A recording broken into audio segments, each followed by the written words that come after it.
All right, welcome back.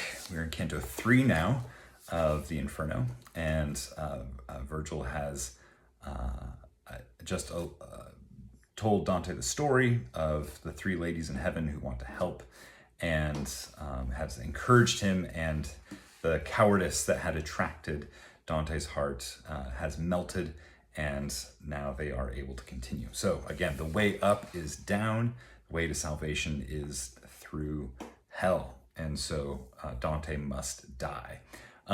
It's helpful at this point to remember that Dante woke up just before sunrise on Good Friday, the year 1300. Good Friday, 1300 is when he wakes up. And so it's on Good Friday that he descends into Hades. And as we'll see when he arises onto the shores of Mount Purgatory, having gone through the entire earth, it'll be Easter Sunday is the morning when he rises again. So we have this really obvious imagery. The pilgrim is dying on Good Friday and being raised to new life on Easter Sunday. This is his salvation story, right? This is his testimony. This is how Dante comes to know Jesus as his Lord and Savior. And we'll see that even more clearly at the top of Purgatory when he has a real come to Jesus moment. But here they are standing outside the gates of hell, about to go through, and this is what they see written above the gates. Through me one enters the woeful city. Through me one enters everlasting pain. Through me one enters mid a lost people.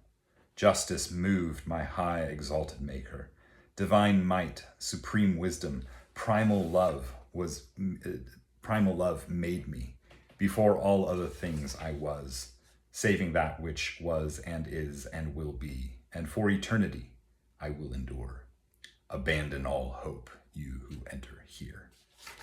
So often there are questions, divine might, supreme wisdom, primal love. How do those qualities, those virtues play a hand in the creation of hell?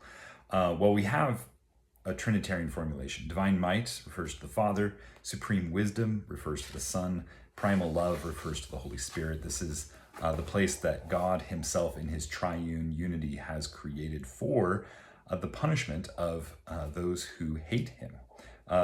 If you don't want to be with God, this is where you go. And as we're going to see in the rest of this canto, they're not going unwillingly. There is no one dragged into hell kicking and screaming.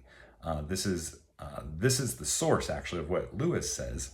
This canto is the source of what Lewis says in Great Divorce, when he says, he defines heaven as that place where we say, thy will be done to God, and hell, that place where God says to us, thy will be done. So where do you want to be? Do you want to be with God? Well, that's heaven. If you don't want to be with God, that's hell, right? And it's a one-way ticket, right? There's no coming back. There's no leaving. There's no exiting hell. Abandon all hope, you who enter here. These darkly colored words I saw written on the top of the gate. Therefore I said, Master, these words are hard to understand. He answered me as one who is aware. Here one must abandon all suspicion, all cowardice needs to be put to death. We have come to that place of which I said, you would see the miserable people who have lost the good of the intellect. The good of the intellect. It's not that they've lost the intellect. They've not lost their rational capacity, their faculty. They've lost the good of the intellect, what the intellect was made for, which is to know God, right? And not just to know him, but to love him. It's the Westminster Shorter Catechism, to glorify God and enjoy him forever. That's the good of the intellect. And that is the good that these souls have utterly rejected in their willful, stubborn, sinful, self-willed choosing of self over God, right? And that's why they're here. That's what we're about to see. Then he placed his hand on mine and led me with a cheerful countenance, whence I was comforted to the secret things inside. There sighs and weeping and deep agony resounded through that dark and starless air, for which there at the beginning I wept. confused tongues and horrible languages, words of anguish and accents of anger, cries high and weak, the sound of hands beating, all made such a tumult, turning itself always in that darkened, timeless ether, as sand when blown about by the whirlwind. My head encircled by horror and wrongs, I said, "Master, what is this that I hear? What are these, so defeated in their pain?" And he said, "This miserable manner holds captive the unhappy souls of those who lived neither in infamy nor praise. They mix with that base chorus of angels that rebelled not nor were faithful to God, but only always acted for themselves. Banned from heaven, lest they mar its beauty, hell will not receive them, lest the guilty find some reason to glory over them." And I said, "Master, what is so heavy to them that makes their lamenting so strong?" He said, "I will briefly tell you. These do not have the hope of final death, and their purblind life is so very low, they envy every other allotment. The world lets no report of them exist, rejected both by mercy and justice. Think of them no more, but look and move on." And I, looking again, saw a banner whip around and hurry by so swiftly it seemed to be ashamed of any rest. Behind it came such a very long train of people. I could not have imagined that death there had defeated so many. And looking around, I recognized some, especially one, the shade of him who, from cowardice, made the great refusal. Instantly I understood and was sure that this was that sect of contemptibles, hateful both to God and his enemies. These wretches, having never really lived, were naked and deeply irritated by the wasps and blowflies that were present, and these lined their faces with tracks of blood which, having mixed with tears at their feet, were gathered together by gruesome worms. So it's a really, really great introduction, right, to hell. We're already suffering, right? We're already crying out in pain. And these are the neutrals, quote unquote neutrals. These are those who neither lived in greatness or in wickedness, but just lived in complete apathy. They never followed anything. They never did anything. They never moved their wills in any sort of direction. And so their punishment is to fly around this banner. They've got to follow a banner now. They never followed any banners in life. And so they've got to follow a banner here in death for eternity. Meanwhile, wasps and blowflies are pecking at their faces, and their blood is dribbling down, pooling on the ground below, where gruesome worms come and lap it up. So not a pretty picture.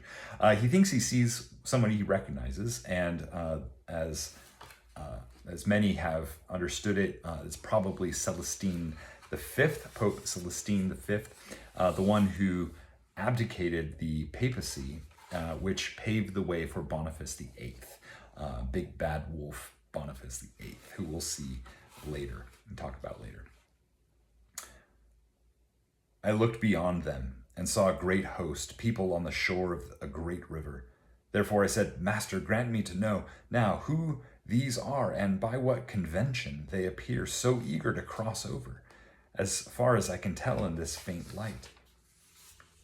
And he answered, "These things will be made known to you when we bring our steps to a halt upon the wretched shore of Acheron."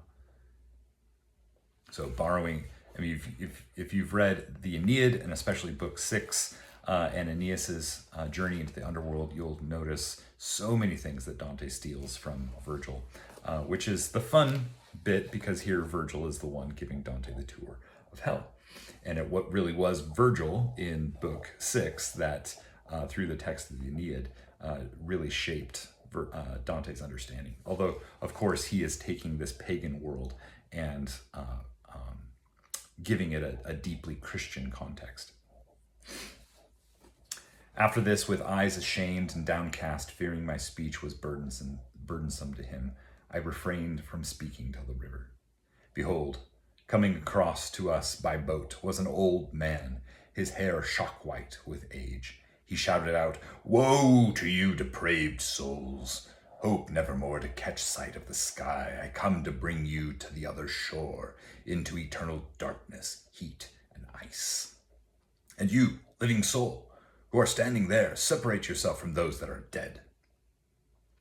But after seeing I did not leave, he said, by another way, and by other ports you will come down to cross this shore, not here. A lighter bark must ferry you across.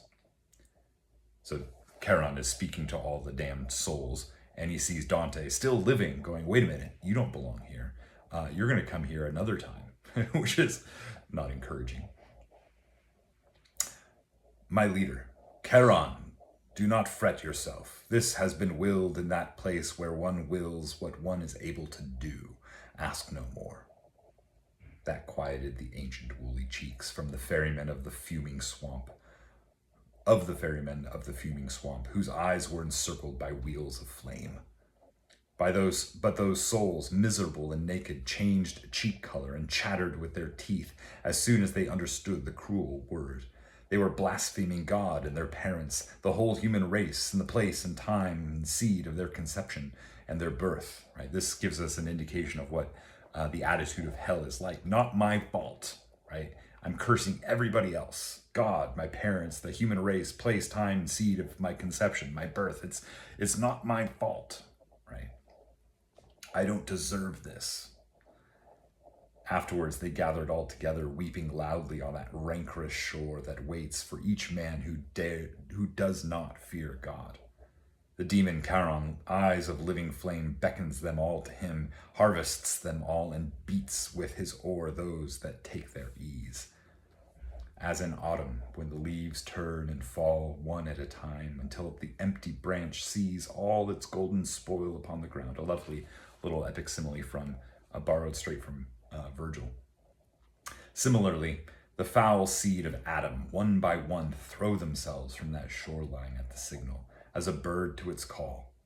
So they go over across the dark waves, and before they disembark over there again, another crowd brings itself here. Now, my son, said the courteous master, these that die in the holy wrath of God come together here from every nation.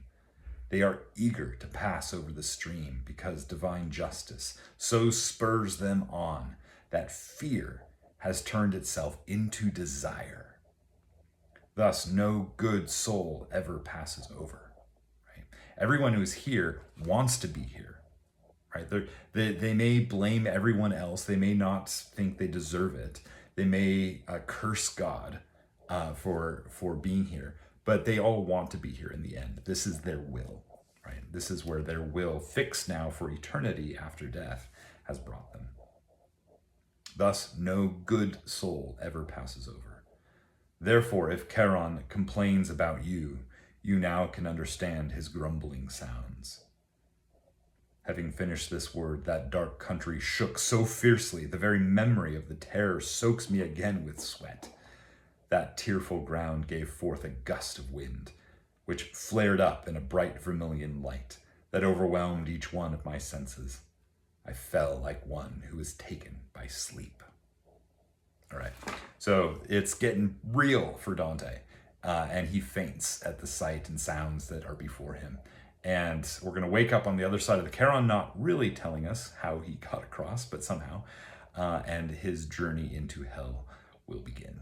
And so, until Canto 4. Cheers.